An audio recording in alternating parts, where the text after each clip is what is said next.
और सच्ची गुरुभक्ति की कहानी।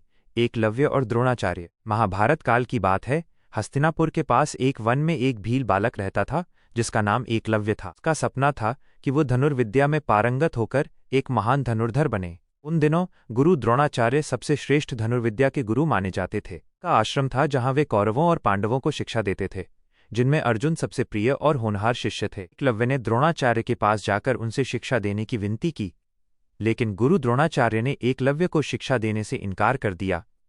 इसका कारण ये था कि वे केवल राजकुमारों को ही शिक्षा देते थे और वचनबद्ध थे कि अर्जुन को दुनिया का सर्वश्रेष्ठ धनुर्धर बनाएंगे। अस्वीकार किए जाने पर एकलव्य निराश नहीं हुआ। उसने हार नहीं मानी। वह जानता था कि सच्ची लगन और भक्ति से कोई भी लक्ष्य प्राप्त किया जा सकता है। एकलव्य ने गुरु द्रोणाचार्य को अपना मानसिक गुरु मान लिया। वह वन में लौट आया, जहां उसने मिट्टी की सहायता से द्रोणाचार्य की एक मूर्ति बनाई। हर सुबह वो उस मूर्ति को प्रणाम करता, उसे अपना गुरु मानता और अपनी साधना शुरू करता।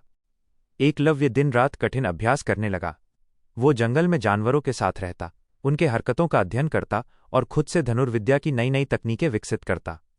उसका अभ्यास इतना गहरा था कि उसने केवल शब्द सुनकर ही निशाना लगाने की कला सीख ली। एक दिन गुरु द्रोणाचार्य अपने शिष्यों के साथ जंगल में शिकार पर निकले थे। एक कुत्ता भौंकता हुआ आया।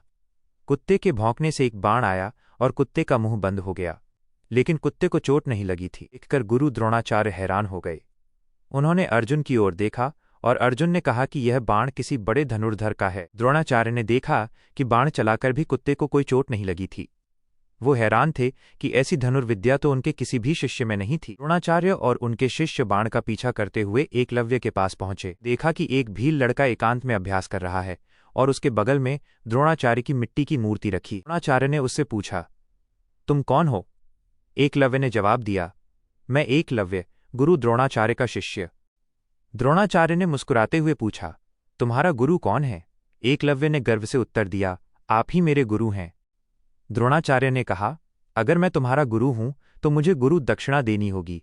एकलव्य तुरंत सहमत हो गया और उसने कहा कि गुरु जो चाहे मांग सकते हैं। द्रोणाचार्य ने एकलव्य से उसके दाहिने हाथ का अंगूठा मांग लिया। यह एक कठिन परीक्षा थी। अंगूठे के बिना धनुष चलाना लगभग असंभव था, लेकिन एकलव्य ने बिना एक भी पल सोचे अपनी गुरु भक्ति का प्रदर्शन किया। उसने तुरंत अपनी कुल्हाड़ी निकाली और अपने दाहिने हाथ का अंगूठा काटकर द्रोणाचार्य के चरणों में रख दिया। एकलव्य का यह बलिदान देखकर द्रोणाचार्य बहुत प्रभावित हुए। उन्होंने एकलव्य को आशीर्वाद दिया कि वह महान धनुर्धर बनेगा और उसका नाम हमेशा इतिहास में अमर रहेगा। एकलव्य की कहानी हमें सिखाती है कि सच्ची गुरु भक्ति और कड़ी मेहनत से कोई भी लक्ष्य प्राप्त किया जा सकता है।